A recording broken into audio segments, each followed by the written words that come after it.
आज के लेक्चर में CSIR नेट के प्रीवियस ईयर क्वेश्चंस का डिस्कशन करेंगे। नाउ अब हम देखते हैं कि इस क्वेश्चन के सॉल्यूशन को कैसे करना है। क्वेश्चन में ये कहा गया है कि for n is greater than, मतलब आर्बिट्रेरी n के लिए, एंड यहाँ पे ये बताया गया कि n एक फिक्स्ड नेचुरल नंबर है। Which of the following is an inner product on the vector space of n cross n real symmetric matrices. तो किसी भी इनर प्रोडक्ट को, किसी भी दिए हुए इनर प्रोडक्ट को ये चेक करना है कि वो इनर प्रोडक्ट स्पेस है या नहीं। तो उसकी कुछ कंडीशंस होती हैं कि कैसे हम चेक करेंगे। क्या होती है? फर्स्ट कंडीशन ये होती है कि लीनियरिटी इन फर्स्ट कंपोनेंट, सबको अच्छे से पता होगा।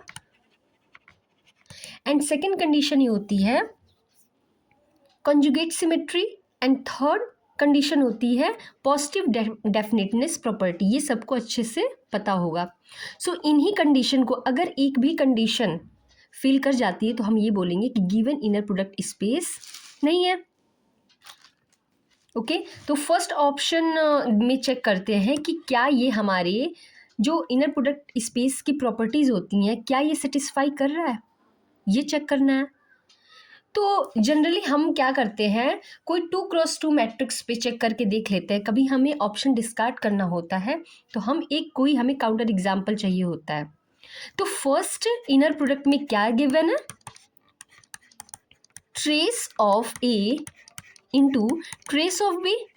ओके, सो हमें मतलब जनरली ये करना होता है कि पॉजिटिव डेफिनेटनेस प्रॉपर्टी को चेक कर लो। ये इजी होता है ना। इजी कैसे होता है? हमारी पॉजिटिव डेफिनेटनेस प्रॉपर्टी ये कहती है कि if A comma A means what, कि A and B should be equal. And ये क्या होना चाहिए? ये इक्वल टू जीरो तभी होगा if and only if A is equal to zero. ये हमारी पॉजिटिव डेफिनेटनेस प्रॉपर्टी होती है। तो इस अगर एक भी प्रॉपर्टी हमारी इनर प्रोडक्ट स्पेस की इन तीन प्रॉपर्टीज में से एक भी प्रॉपर्टी फेल करती है तो हम ये बोलेंगे कि given inner product space is not inner product. Okay, तो ए ऑप्शन के लिए हम एक काउंटर एग्जाम्पल ले सकते हैं। ए को हम लेट कर सकते हैं 1 0 0 -1, क्योंकि हमारे पास जो मैट्रिक्स होनी चाहिए that should be symmetric matrix. तो ये एक सिमेट्रिक मैट्रिक्स है ना। ओके, तो चलो चेक करते हैं कि ट्रेस ऑफ ए क्या जीरो है? हाँ है। और ट्रेस ऑफ बी मतलब ए इज इक्वल टू बी है, हमने तो यही ले रखा है। तो अगर हम अपनी इनर प्रोडक्ट में रखें तो trace of A into zero and zero is equal to zero. But क्या मेरा यहाँ पे ए होना चाहिए? क्या मेरा ए जीरो है? क्या नहीं है ना। तो हमारी ये पॉजिटिव डेफिनेटनेस प्रॉपर्टी को क्या कर रहा है? फेल कर रहा है। It fails positive definiteness property, है ना। सो हम ये बोलेंगे कि हमारा जो फर्स्ट ऑप्शन है ना, ये क्या है? ये हमारा इनर प्रोडक्ट स्पेस नहीं है। चलो चेक करते हैं डी ऑप्शन के लिए। डी ऑप्शन के लिए यही एग्जाम्पल काम कर जाएगा। कैसे? चलो चेक करते हैं। डी ऑप्शन में ए कॉमा ए होना चाहिए एंड इक्वल टू जीरो तभी हो सकता है अगर पॉजिटिव डेफिनेटनेस प्रॉपर्टी हो रही है तो हमारा ये चीज़ सेटिस्फाई होना चाहिए, राइट।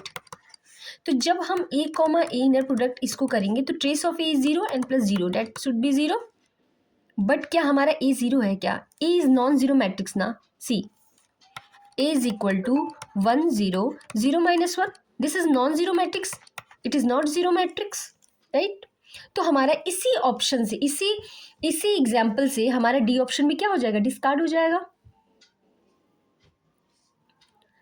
अब हम चेक करेंगे सी ऑप्शन को। ओके, सी ऑप्शन के लिए हमें क्या हमें ये देखना है क्या होता है कि जब हमारा कोई ऑप्शन ट्रू हो रहा होता है तो हमें उसका प्रूफ हमारे पास होना चाहिए, और अगर वो गलत है तो हमारे पास एक काउंटर एग्जाम्पल होना चाहिए। तो चलो सोचते हैं सी ऑप्शन क्या हमारे पास काउंटर, पहले तो काउंटर एग्जाम्पल ढूंढते हैं, अगर नहीं मिलता है तो हम उससे प्रूफ करने की कोशिश करते हैं। तो सी ऑप्शन में क्या दिया हुआ है कि determinant of A B, right. ठीक है, चलो एक एग्जाम्पल लेते हैं, वो लेते हैं, मैट्रिक्स लेते हैं। अब इसने कहा है n is greater than 1 and n should be fixed.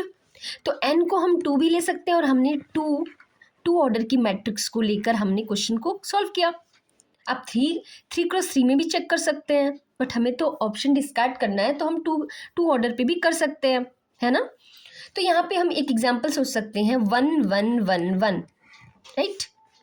And A comma ए जब हम करेंगे, मतलब इनर प्रोडक्ट ए कॉमा ए, तो डिटर्मिनेंट ऑफ ए स्क्वायर क्या है, यही क्वेश्चन है।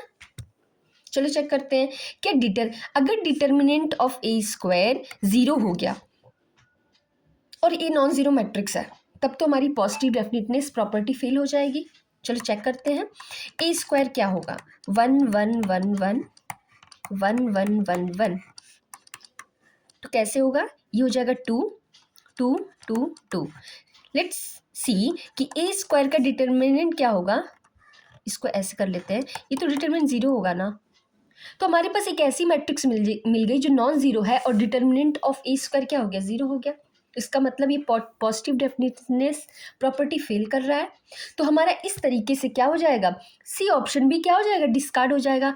अब हमारे पास एक ऑप्शन बचता है, बी ऑप्शन। तो अब ये क्या है, ये पार्ट बी का क्वेश्चन है, तो आप इसको सॉल्व नहीं करोगे, आप इस पर टिक कर दोगे एग्जाम में। क्या करोगे, टिक कर दोगे आप। हमें यहाँ पे टाइम सेव करना होता है, तो हमें यहाँ पे प्रूफ नहीं करना है, बट हमें प्रूफ आना चाहिए। क्यों, क्योंकि पार्ट सी में इसकी जरूरत पड़ती है, क्योंकि पार्ट सी में एक से ज़्यादा क्वेश्चन सही होते हैं, है ना। तो उस केस में हमें इसका प्रूफ पता होना चाहिए है। ट्रू तो यही है, ये 3 गलत हो गए, तो ट्रू तो बी ऑप्शन ही होगा। अभी पार्ट बी का क्वेश्चन है, तो एक ही ऑप्शन ट्रू होगा।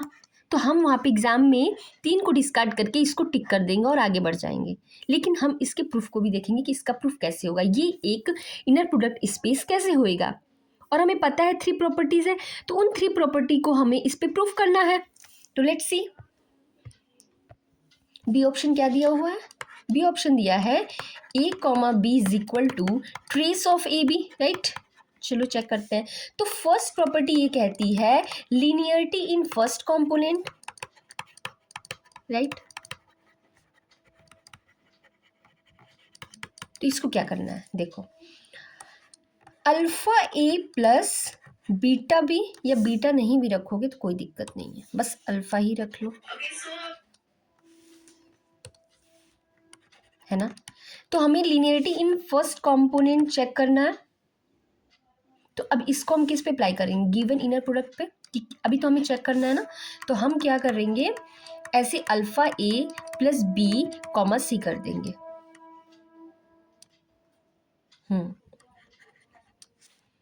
तो अब हम जब इसको सॉल्व करेंगे,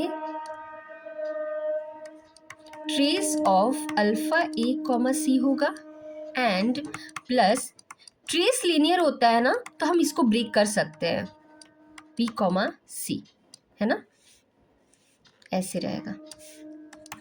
अब एक बात समझो कि यहाँ पे अल्फा क्या है, अल्फा हम इसको बाहर कर सकते हैं क्योंकि ट्रेस हमारा लीनियर होता है, तो हम इसको ऐसे, यहाँ पे कॉमा नहीं होगा, ठीक है, कॉमा नहीं होगा। यहाँ पे कॉमा था, यहाँ पे भी कॉमा नहीं होगा, यहाँ पे भी हमारा ऐसे होगा, कैसे, जैसे कि 2 मैट्रिक्स है ना, तो ऐसे कर लेते हैं, कॉमा नहीं रहेगा, ठीक।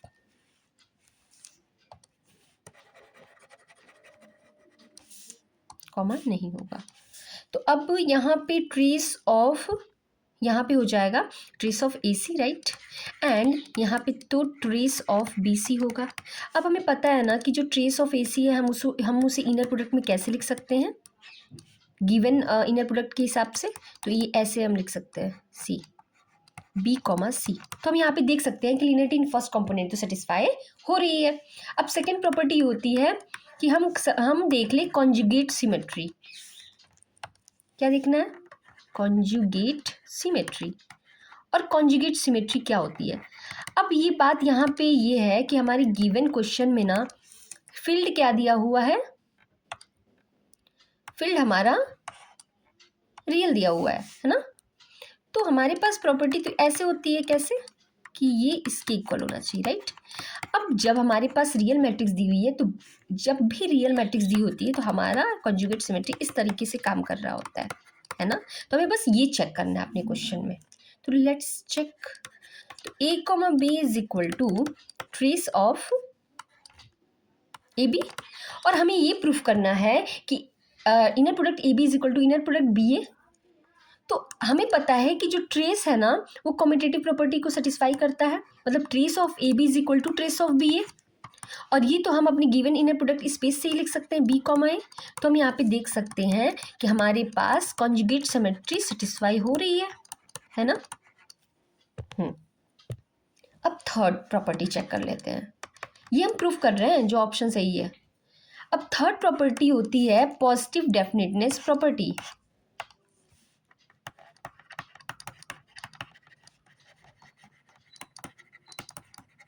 पॉजिटिव डेफिनेटनेस प्रॉपर्टी, उसमें क्या होता है, उसमें ये होता है कि ए कॉमा ए हमारे पास ट्रेस ऑफ ए स्क्वायर क्या होना चाहिए, is equal to zero if and only if A is equal to zero, यही होता है। तो हम उस टाइप उसमें क्या कर रहे होंगे कि जो हमारा ए होगा ना, मान लो 2x2 पे चेक कर लेते हैं, n इज इक्वल टू 2 पे चेक कर लेते हैं, n इज इक्वल टू 2 पे चेक कर लेते हैं। तो कैसे चेक करेंगे, लेट्स सी ये चीज़ कैसे आप इसको प्रूफ करोगे। तो सी कैसे चेक करोगे, ध्यान से देखना, ये A22 है ना, तो हमें ए स्क्वायर चेक करना है और ये चेक करना है कि trace of A square is equal to zero if and only if A is equal to zero. तो इसको कैसे प्रूफ करेंगे, तो एक जनरल मैट्रिक्स लेके चेक कर लेते हैं, है ना, कैसे काम करेगा। तो जब आप जनरल मैट्रिक्स इसको सॉल्व करोगे ना, तो A11 स्क्वायर। अब एक चीज़ आपको और ऑब्जर्व करनी है कि यहाँ पे A12 is equal to A21 होना चाहिए, A12 is equal to A21 होना चाहिए। कैसे देखना, क्योंकि ये एक सीमेट्रिक मैट्रिक्स है, ये हमारे क्वेश्चन में भी दे रखा है। तो हम इसको किस तरीके से लिखेंगे अपने जनरल मैट्रिक्स को, A12 is equal to A21, ठीक। तो यहाँ पे जब हम इसको सॉल्व करेंगे, यहाँ पे A12 का स्क्वायर हो जाएगा और इसमें होगा, अब हमें देखना ये है, हमें सिर्फ ट्रेस वाली ट्रेस, चूंकि हमारे डायगोनल एलिमेंट्स का सम होता है तो हमें इसको सॉल्व करने की जरूरत नहीं है, हम अपनी डायगोनल एलिमेंट्स को ही सम अप करेंगे, वही सॉल्व करेंगे स्क्वायर को। हम अपना टाइम वेस्ट नहीं करेंगे, हम कर सकते हैं लेकिन हमें ऐसा नहीं करना है, हमें बस trace of in find out करना है। तो हमें सिर्फ डायगोनल एलिमेंट्स को फाइंड करना है कि कैसे हो रहा है, ये स्क्वायर के डायगोनल एलिमेंट्स कैसे आ रहे हैं। अब जब हम यहाँ पे करेंगे तो ये A12 का स्क्वायर होगा और A22 का स्क्वायर होगा। अब हमें ट्रेस ऑफ ए स्क्वायर चाहिए, तो यहाँ पे क्या होगा, A11 का स्क्वायर प्लस A12 का square and plus A22 square. अब एक बात बताओ, कोई भी नंबर है इसका स्क्वायर ही ऑलवेज पॉजिटिव होगा ना, ऑलवेज पॉजिटिव, या तो पॉजिटिव हो सकता है या ज़ीरो हो सकता है, राइट, ये हो सकता है ना। अब यहाँ पे एक चीज़ हमें ऑब्जर्व ये करनी है कि ये पूरा टर्म ज़ीरो तभी हो सकता है, ये पूरा टर्म ज़ीरो तभी हो सकता है जब ए ज़ीरो हो, जब ए ज़ीरो हो तभी उसी कंडीशन में ही ये ज़ीरो हो सकता है, क्योंकि ये ऑलवेज या तो पॉजिटिव वैल्यू देगा या नेगेटिव वैल्यू देगा, पॉजिटिव वैल्यू देगा या ज़ीरो वैल्यू देगा। तो यहाँ पे हम एक चीज़ ऑब्जर्व करेंगे कि A11 इज इक्वल, ये ज़ीरो पूरा टर्म ज़ीरो तभी होगा जब इफ ओनली भी लिख सकते हैं A12 is equal to A22 zero. तो जब A11 ज़ीरो हो गया और A12 ज़ीरो हुआ, तब तो हमारी मैट्रिक्स पूरी ज़ीरो हो गई ना। It means what, it means कि हमारे पास जो मैट्रिक्स है वो जीरो हो गई। मतलब अगर हमें ट्रेस ऑफ ए स्क्वायर को ज़ीरो होना है, ट्रेस ऑफ ए स्क्वायर को ज़ीरो होना है, तो ए को क्या होना पड़ेगा, ए को क्या होना पड़ेगा, ज़ीरो होना पड़ेगा।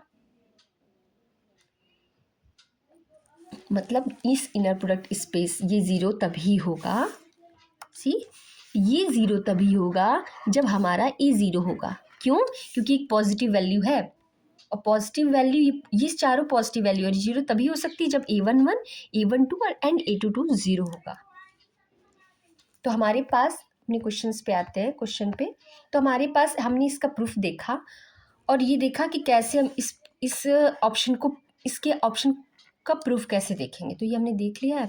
तो इस क्वेश्चन को एग्ज़ाम में आपको प्रूफ नहीं करना है, एग्ज़ाम में हमें क्वेश्चन को डिस्कार्ड करना चाहिए। पार्ट बी में यही करना चाहिए कि हम मैक्सिमम क्वेश्चन को ऐसे ही करें, लेकिन हमें प्रूफ की ज़रूरत इसलिए पड़ती है क्योंकि हमें प्रूफ आना चाहिए, क्योंकि पार्ट सी में हमें बहुत काम करता है। ओके, थैंक यू बच्चों।